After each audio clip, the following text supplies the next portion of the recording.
and can speak from both the perspective of a young individual growing up and as a professional in the community.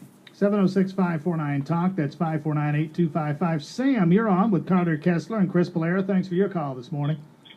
Hey, no problem.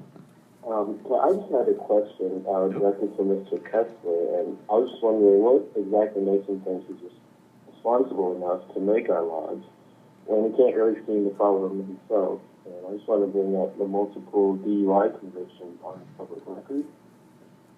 To that, and that gets to, I suppose, a record that's been addressed elsewhere. Thanks for the call, Sam. What do you have to say to that, Carter Kessler? Look, I've made mistakes. I'm not going to let it beat me twice. I'm learning from my mistakes. So I don't know what else to do. I'm not going to wallow in it. And, I don't know what else you want more from me. I'm sorry. I'm no angel. I try not to throw stones in glass houses. And like I said, I'm trying to promote the message of liberty. I'm not going to let it beat me twice. Chris Polera, you want to make an issue of that? Well, I mean, I would really just like to address this from a positive note. And he speaks, again, I really didn't want to bring this up, but he speaks from a stance saying he doesn't want to let him beat him twice, and that's true. He did not learn from his mistake the first time around. And the bottom line is, we have a community to protect, and he has endangered it. And I wouldn't feel comfortable when an individual tells me, well, I'm learning from my mistakes, when the mistake has been committed not just once but twice.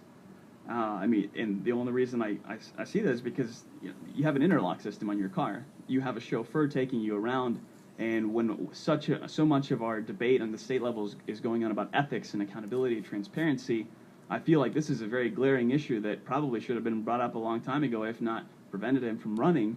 I respect his message of liberty. Unfortunately, in this case, I feel like it's a liberty that goes too far and infringes upon others. I'll give you another quick second to speak to that, and then we'll move on because we have John standing by. Carter Kessler, another thought or two on that? Yeah, when I got arrested in Athens, I was pushing a scooter without the keys in the ignition down the sidewalk. I saw the bike cop come approach me, and I said, I'm leaving it right here. I'm just parking it. And that wasn't good enough. He had to meet his quota. He had to wring money out of me. He had to put another person into the system. And so that's, I apologize. I know better than to, run across any law enforcement in Athens now. And it's a shame that our county's becoming that way. But, I'm paying the price for it. And, I know there's a lot of good people who continue to get put in bad situations, and I'm not trying to minimize what I did. I was pushing a scooter. Well, that would be one. Are there two DUI arrests? That's right. I got another one in Putnam County, and I was going too fast. And when were these arrests? The one in Athens was in 2011. Last year. Yes, sir. And the one in Putnam County, I think it was in 2007. John, thanks for standing by. Your call for the candidates.